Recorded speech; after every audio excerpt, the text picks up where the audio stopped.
I cannot be the only one with female children in my family and community. The mockery is too much for me to bear. This story is about a man called Oke. He was once known for his kindness, but found himself driven by bitterness and obsession for his son to carry on his name. His lovely wife, Nneka, bear the brunt of his anger. Despite giving him six beautiful daughters, their lives spiraled into tragedy when Oke's betrayer and a notorious mistress Ada pushed him to the brink, consumed by rage.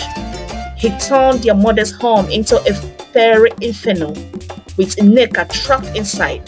But out of the flame, a tale of survival, resilience, and justice emerged. This is my life story. My name is Nneka. I am from a quiet village, nestled in the heart of southeast Nigeria. My husband's name is Mr. Oke, a middle-aged Igbo man who had once been known for his kindness. But as time passed, he became cold, bitter, and harsh toward me. We have been married for several years, and we are blessed with six daughters. I am a humble and loving wife, but has become the target of my husband's frustration. His bitterness stemmed from the fact that all our female children, and he needed sons to carry on his legacy. Despite my unwavering love, I find myself enduring both emotional and physical abuse. I have given everything to my husband and our home, but nothing seems enough to satisfy him. It wasn't just the fact that I haven't born him a son, it was also the presence of a woman in his life. This other woman, named Ada, was a mistress he adored, despite her notorious reputation in the village. Ada had borne children for several men, yet my husband believed that she could give him what I couldn't, a son. And rumor had it that Ada had recently given birth to twins, two boys, and she claimed my husband is their father. He was overjoyed and became more devoted to her, showering her with gifts and praises. While I was left in the cold, he had become so obsessed with the idea of having a son that he began to neglect his responsibility as a husband and a father to his children.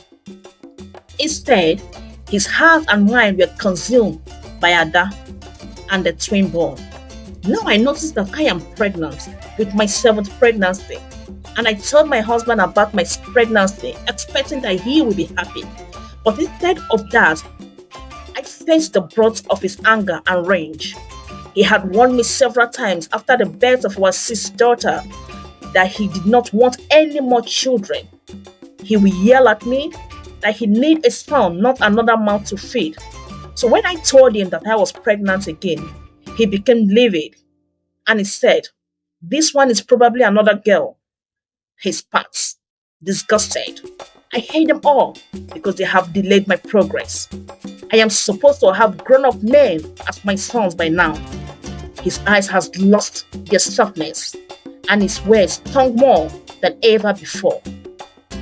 Ada has whispered poisonous words into his ear, telling him that I, Nneka, was useless, that I would only be able to bear him daughters. I tolerated his insults in silence, praying that the unborn child might be the son he so desperately wanted. Because of the conflict between both of us and his utterances towards the girls, I have to send them to my parents for them to stay for some time. One fateful evening, my husband's anger reached its boiling point.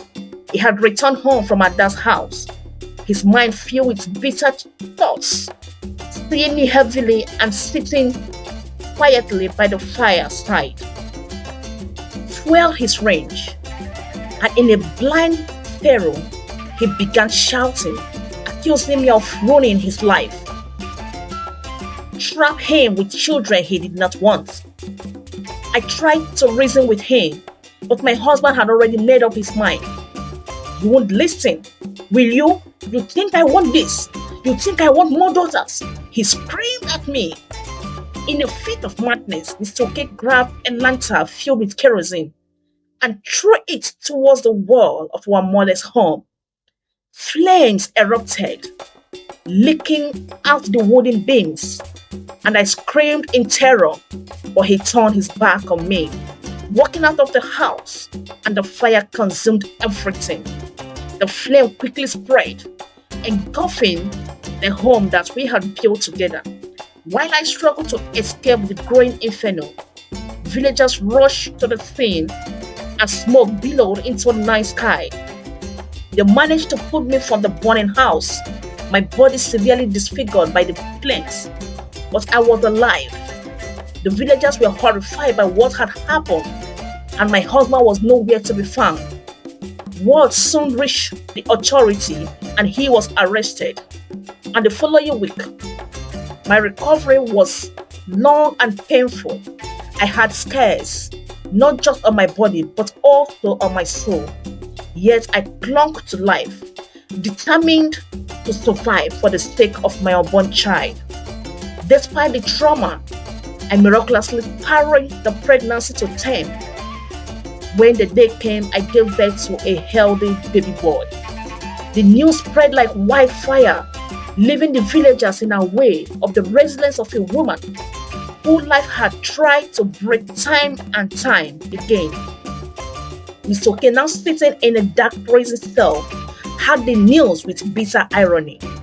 He had destroyed everything in his pursuit of his son, only to realize that the very thing he sought had been with him all along. But his moments of reflection was short-lived. As Ada learned that Mr. K is in prison, she realized there would be no more gifts and money from Mr. K any longer. So she decided to pay him a visit in the prison. When my husband saw her, he was delighted and immediately asked about his supposed twin boys. And Ada was reluctant to reply him. "Why are you not happy seeing me?" my husband asked her. "I am in this prison because of you, so that I can be with you and my boys. I never knew that Nneka would be able to bear me a son. But all the same, I still love you and will want to spend the rest of my life with you when I'm out from this place. Because I know I will definitely be out of this prison." She stood before him, eyes cold and distant, no longer the warm woman he once adored. With a cruel smile, she delivered the final blow to his already crumbling wall. "Okay, those twins you have been doting on," she began with a mockery tone, "they aren't yours." Mr. K's world shattered at that moment. The woman he had sacrificed everything for had been deceiving him all along. She had only used him for his money and his misplaced affection. The twins were not his. He had burned down his own house, married his wife, and thrown his life away for a lie. My husband was devastated for a long time. He refused to eat nor talk to anyone. So after some time, he started sending his kinsmen to come and plead to me on his behalf that I should forgive him, that no matter what, that he is still my husband and the father of my children, that it was the work of the devil, that I should forgive him and drop the charges against him so we can still live like one family, just the way we used to be before. The satanic woman had that deceived him because of his weakness. I was adamant to their pleading and request because anytime I look at the scars on my body, I will quickly remember what he put me through. Every torture melted on me by him. I became more upset. I do not know if I can be able to get over the anger, frustration and humiliation he made me pass through just because of a baby boy, that he knew that I am not God that gives children. It has been 3 years that he had been in prison, and he has continued pleading and asking that I should bring his son for him to set his eyes on him. But he has never requested to see his daughters. And this has kept me thinking that if I should drop the charges and being released from the prison, that he will continue to maltreat my daughters and making them to look less human, because he normally tells them that they are useless to him, that he is just wasting his resources on them for another man. He was threatening them before he was arrested. And my daughters are already feeling that they are not important in the society because of the bully from their father. For now, I have decided that one day I will drop the charges against him so he can be released from the prison and live his life alone and far away from me and my children. This is my story. Thank you all for watching. Please do like, subscribe, and share. Thank you all.